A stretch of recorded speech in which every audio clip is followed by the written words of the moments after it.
ერთი პატიმარი თუ მოკლეს, სხვებს ახლა მონაფერები ექნებათ? მითხარით ერთი თუ მკვდარია, სხვები ექნებიან ნაცები? რა ხდება? სუდი ინფორმაცია არა. შენ ხო ოჯახი ყავს? ჰა?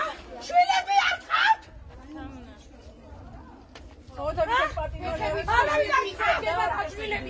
ვიზა ყავს შვილები. თუ ფაშისტებო ვარკაცობაზე იზდებს ფაშისტები. პატიმარს ცემა რაღაც უნდა დააწყო. მაიმუნივით რომ მოაწყდება ამაზე.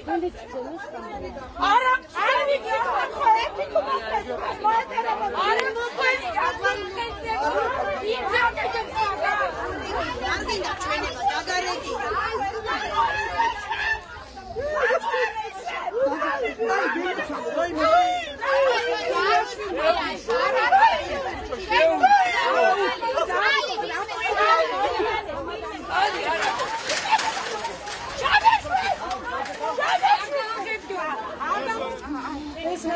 ერთი ცალი, ერთი თუ ორი.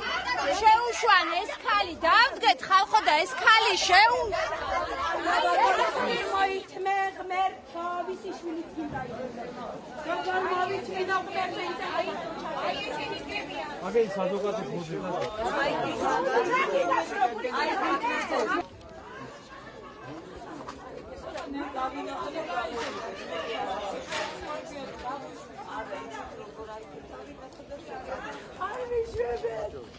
არ მიშვებეთ. არა, აქ თბილისში არ არის. არ ვიცი შემიშვარა გებოდი. ადვოკატი.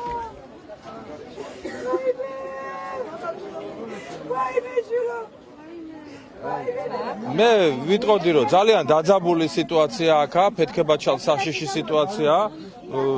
მე მივმართავ ხელისუფლების თუმცა ხელისუფლების წარმომადგენლებს რა უნდა მივმართავ საერთაშორისო ორგანიზაციების წარმომადგენლებს მივმართავ თუ ვინმე დარჩა იმ ომბუდსმენის აპარატში კიდევ რომ ამ ადამიანების უზრუნველყონ გუშინ რაც დაპირდნენ პატიმრები მშობლებს რომ უზრუნველყოფენ შეხვედრას ოჯახის წევრებისას თავის პატიმრებთან ეს დაპირება შეასრულონ აქ არის ძალიან აღელვებული ხალხი დილიდან დგანან 4-5 ადამიანის მეტი ვერ შევიდა და ვერ მოინახულა თავისი პატიმარი.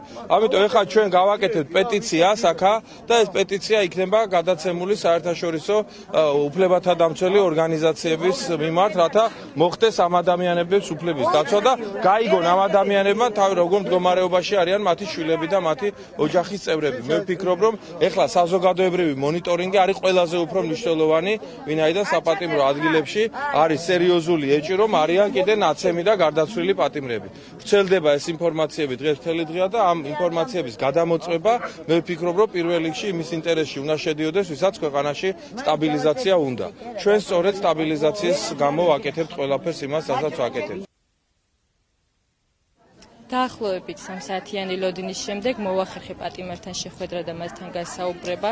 ის ამბობს, რომ მისი ჯანმრთელობის მდგომარეობა არის დამაკმაყოფილებელი, მაგრამ მას სახის არეში აღენიშნება დაზიანებები, რადგან მიცხადებს, რომ ეს გააკეთა თვითონ ემოციურ ფონზე, რაც უყურა იმ კადრებს, რაც გავიდა ტელევიზიით პატიმრებთან დაკავშირებით.